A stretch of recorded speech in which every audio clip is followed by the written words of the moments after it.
श्लोक 15 यम हि न व्यथयन्त्येते पुरुषं पुरुषर्षभ समदुहक सुखम धीरम सौमृतत्वाय कल्पते। हे पुरुष श्रेष्ठ, दुख और सुख में समान भाव से रहने वाले जिस धीर पुरुष को ये व्यथित नहीं कर सकते हैं, वह अमृतत्व मोक्ष का अधिकारी होता है। यहाँ मोक्ष का तात्पर्य अमृतत्व शब्द से किया है। इस शब्द से स्थूल शरीर का मोक्ष नहीं समझना चाहिए। यहाँ इस शब्द का उपयोग उसके व्यापक अर्थ में किया गया है। शरीर, मन और बुद्धि तथा इनके द्वारा प्राप्त सभी अनुभव मर्त्य और अनित्य ही हैं। इन उपाधियों के साथ हमारा तादात्म्य होने से इनके जन्म मरणादि धर्मों से हम प्रभावित होकर दुखी होते हैं। अमृतत्व का अर्थ है जो पुरुष अपने नित्य आत्म स्वरूप को पहचान लेता है, वह इन सब अनुभवों को प्राप्त कर उनके मध्य रहता हुआ भी शोक मोह को प्राप्त नहीं होता। उसे अपने अमृत स्वरूप का विस्मरण नहीं होता। गीता के द्वारा महान कवि व्यास जी भगवान श्री कृष्ण के माध्यम से हमें हमारे जीवन का लक्ष्य बताते हैं, पूर्णत्व की प्राप्ति। अल्पकाल के लिए प्राप्त इस जीवन में हमको इस लक्ष्य प्राप्ति के लिए प्रयत्न करना चाहिए।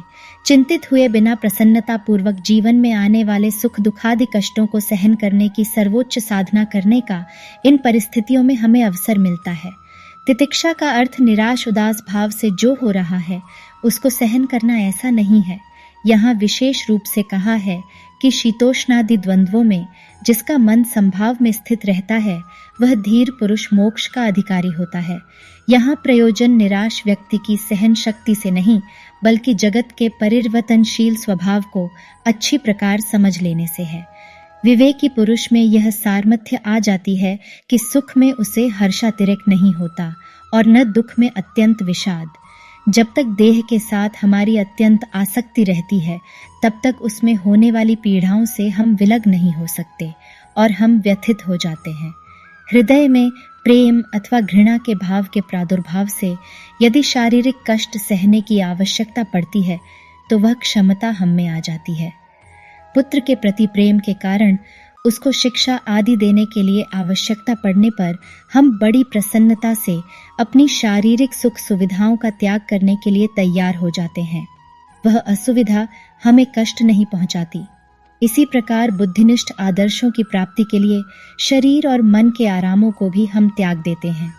विश्व के अनेक देशभक्त क्रांतिकारियों ने अपने देश की स्वतंत्रता के आदर्शों को प्राप्त करने के लिए अनेक कष्ट सहन करके अपने प्राणों की आहुति दी है। और भी ऐसे वीडियो देखने के लिए हमारे चैनल को सब्सक्राइब करें और अपना विचार कमेंट जरूर करें। और ये वीडियो अच्छा लगे तो लाइक करें।